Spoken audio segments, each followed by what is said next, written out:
Hold on, let me record this one. Time or how my auntie's baby daddy Story time, gang. and nobody believed me and left me in a motherfucking mental hospital. So, for a little bit of backstory, my mom lost custody over me and my two younger siblings in 2019. I was 11 years old, my mom was a drug addict, and she was not mentally, physically, or emotionally there to take care of us. We were homeless and we were staying in a hotel, but before we stayed in the hotel with my mom, we were staying with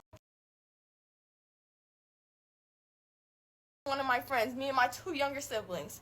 And when we moved back with my mom in the hotel room, my two of my aunties, and my nana came to get us. They came up to me and my siblings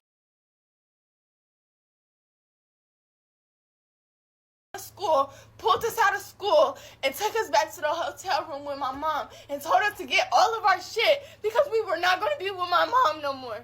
After that, we started staying with my auntie. We're going to name her Fake. So when we started living with my auntie Fake, everything was good. I'm not going to lie. Like, I can't hold you. When we were staying with her in the beginning, everything was fine. She was really like a mother figure to me that I never had. Mind you, I never had a mother or a father figure growing up. When we first started staying with her, she was roommated with her ex little boo thing, or whatever the fuck you want to call it. It was a 2-bedroom. She had her room. The dude had his room. Me and my two younger siblings slept on an air mattress in the living room. Once that lease was up, we finally got our own place. It was a 2-bedroom, and it was just me, my auntie, and my two younger siblings. Yeah. My auntie and her baby daddy started dating March 25th, 2019. Before that, she, like, in the beginning, she would never really bring us around him, but then it was this one day, I guess he had his two daughters or whatever, and she was like, I want to take y'all to meet him and his daughters or whatever. My siblings was cool with it, I was cool with it, we met him and his kids, it was no issues. Fast forward, we move into our apartment, like I just said. He moved in with us. I don't know what was the reason, but what I was told, Y'all gotta let me know what y'all think so far. You hear me? Like, this shit getting crazy. Was because my auntie could not take care of the bills by herself. I don't know if that's the case, but shit. I never thought that he would touch me inappropriately or do anything like that because I looked at him as a father figure. And y'all might be asking, what made you think that? What made you think that he was a father figure? For one, the nigga would take us to doctor's appointments, to school. The nigga would buy his clothes, shoes. I thought that, you feel me, that's what a father figure is supposed to fucking do. I used to go through a lot of mental challenges because of the trauma with my mom. I was already essayed when I was 10, living with my mom, and I was traumatically fucked up because of my mom. So yes, I went through depression. Yes, I was self-harming. Yes, I did not want to fucking live no more. Fast forward, it's 2020. School just ended, like shut down because of COVID. Man, she's strong for even telling her story. You feel me? Like, it's wild, man. It's wild, man. And I just turned 13. My birthday is March 8th. I remember this day like it was vivid. Me, my little sister, and his two daughters and him was all in him and my auntie's room. We were watching something on the TV. I can't remember what the fuck was on the TV, but we were watching something on the TV. And mind you, I used to get in trouble a lot because I used to want to date girls, and I wasn't even fucking with niggas at the time. I was on the girls. I was gay as fuck. And my auntie, like, I just used to get in trouble a lot because of shit that I shouldn't have been doing. He asked my little sister and his two daughters to get out the room so he could talk to me. Mind you, I'm thinking I'm in trouble. I'm like, fuck, what the fuck did I do now to get in motherfucking trouble? Because like I said, I was in trouble all the motherfucking time. So they get out the room.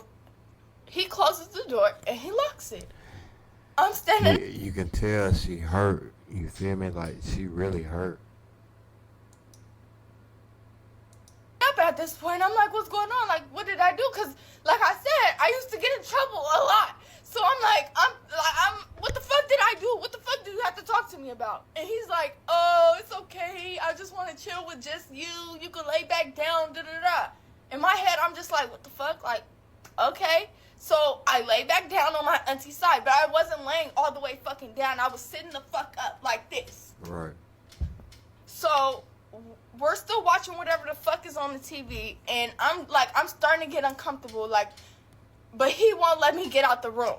So we start laying there, and he starts rubbing on me. He starts rubbing on my back first, and when he was rubbing on my back, he made it to my titty and started rubbing on my motherfucking titty. And that point of time, I was froze. Because like I said, I was already SA'd when I was 10 living with my mom. So in my head, I'm like, fuck, what do I do? I felt paralyzed. I could not fucking move. I did not know what the fuck to do. It went from him rubbing on my back to my titty to him fingering me. I couldn't do nothing. I just... Come on, gang. What? Oh, man. I laid there. I couldn't move. I couldn't get up. I couldn't say nothing. Man, men like that need to be put in the dirt. Come on, man. Look at the mental abuse she's still going through to this day, man. It's crazy, man. This shit, if this don't make you mad as a man, I don't know, bro. Me and you are not the same. At all. Stuck right there. I couldn't do shit. Like, I felt so worthless. I felt defeated. Like, I couldn't do anything. After he got done fingering me, I got the fuck up because I was scared. I didn't know what to do because, like I said, I looked at him as a father figure. I never looked at him as attractive. I never looked at him sexually. I never looked at him like that. He was a father figure to me. I used to call this man dad, and I used to call my auntie mom. So he comes behind me, and he's like, can I pull these down? I'm like, no, and I push him away, and I get the fuck out, and I go to my room. After I went to my room, I swear to God, I did not come out of my room for the rest of that day. I did not leave my room. I felt worthless. I felt disgusted. I wanted to fucking die. I wanted to kill myself. I did not want to Nah, live no more. baby girl, that ain't the After I had answer. went to my room, and I did not come out of my room no more. Before my auntie had got home from work. See what I'm saying? You see what type of trauma this caused, man? That's why you punks need to be put in the dirt, man. You see what kind of trauma this caused, man? Man. To my room, and he was like, oh yeah, don't even think about telling anybody because nobody's gonna believe you. Everybody knows that I'm not that type of person, and if you were to ever tell anybody, I'm going to separate you and your siblings. Now everybody knew at the time my siblings were everything to me. My two younger siblings was my whole entire world. Like, when I say me and my two younger siblings, they went to hell and back with each other. Like, me and my siblings, like, we were close. Like, we were hella close. Like, so, of course, me not wanting to lose my siblings, and like I said, I was SA'd when I was 10, and no, when I finally spoke up about being SA'd when I was 10, no, my mom didn't believe me. My mom told me to kill myself. So, him telling me that, I'm like, nobody's going to believe me. Nobody's going to believe me, and I'm going to be separated.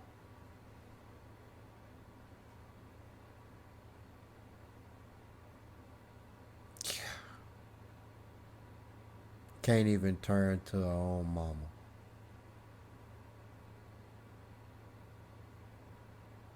Man, this did it for me right here.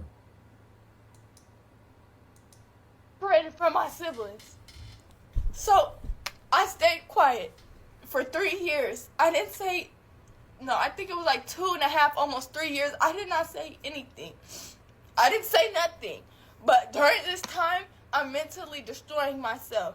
Because I'm in a house every motherfucking day with a nigga that touched on me. Right. That made my depression 10 times worse.